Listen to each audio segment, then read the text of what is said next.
Hello everyone, নতুন আরও একটি ব্লগে তোমাদের সকলকে স্বাগত জানাই। আজকে আমি দুপুরবেলা গিয়েছিলাম মাসির বাড়িতে। আমাদের বাড়ির সবার ইনভাইটেশন ছিল সেখানে।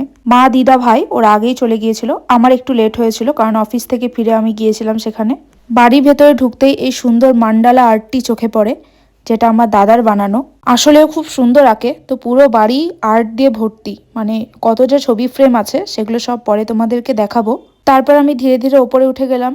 গিয়ে দেখি দাদা খাচ্ছিল আর বাকিরাও খেতে বসে পড়েছিল। ওই যে বললাম আমার একটু যেতে লেট হয়েছিল, সেই কারণে। ওরা খেতে থাকুক, চলো তোমাদের ততক্ষণ মাসির ঠাকুর ঘরটা দেখায়, কতটা সুন্দর। ওই যে গোপাল আর গৌরনিতাইকে মাঝে বসানো রয়েছে। গোপালকে একটা সোয়েটার পরানো আছে, যেটা কিন্তু মাসি নিজে হাতে বানিয়েছে। এরপর আমিও খেতে বসে পড়লাম। প্রথমে শাক দিয়ে একটু ভাত খেলাম, সাথে ছিল বাঁধাকপির তরকারি, তারপর পাঁপড় ভাজা, ডাল, শোল মাছের ঝোল। শোল মাছের ঝোলটা এত সুন্দর রান্না হয়েছিল, পুরো চিকেনের মতন খেতে হয়েছিল। মানে খুব সুন্দর রান্না করেছিল মাসি। তারপর শেষে পাতে চাটনি দিয়ে আমরা আমাদের খাওয়া দাওয়ার পর্ব শেষ করলাম। যদিও মিষ্টি বাকি ছিল, মাসিকে বললাম পরে খাবো। এটা হলো দাদার আর্টের ঘর, মানে স্টুডেন্টদের যে আর্টের ব্যাচ রয়েছে এইখানেই করায়। চলো এবার তোমাদের দাদার করা কিছু আর্টের কাজ দেখায়। পুরো বাড়ি ওপরতলা নিচতলা আর্টের কাজ দিয়ে ভর্তি। এবার গেলাম নিচের ঘরে গিয়ে দেখি মেসো তখন টিভিতে বসে খবর দেখছেন। এটা হলো আমাদের দিদার স্কেচ, আর এটা হলো দাদার ঠাকুমার।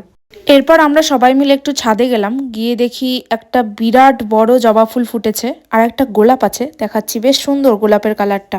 ওদের বাড়ির সামনেই হলো মেন রোড, আর পেছনেই হলো নদী।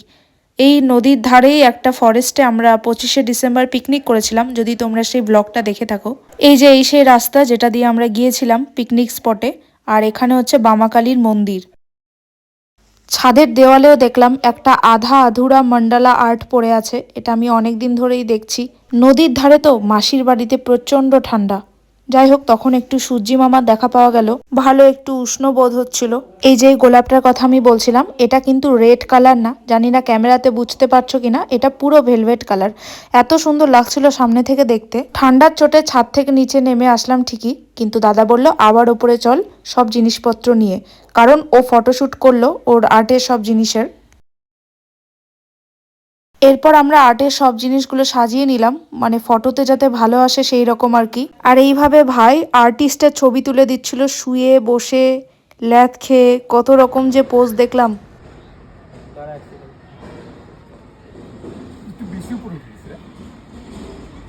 এরপর ঠান্ডার মধ্যে আমরা খানিকক্ষণ বসে আড্ডা দিলাম। তারপর সমস্ত জিনিস গুছিয়ে টুছিয়ে নিচে নেমে গেলাম। সন্ধেবেলা যখন আমরা সবাই বাড়িতে আসার জন্য প্রস্তুতি নিচ্ছি, তখন মাসি আমাদের মিষ্টি খেতে দিল। একটা ছানা জিলাপি আর একটা হলো গুড়ের রসগোল্লা। আমিও আনন্দ সহকারে খেয়ে নিলাম।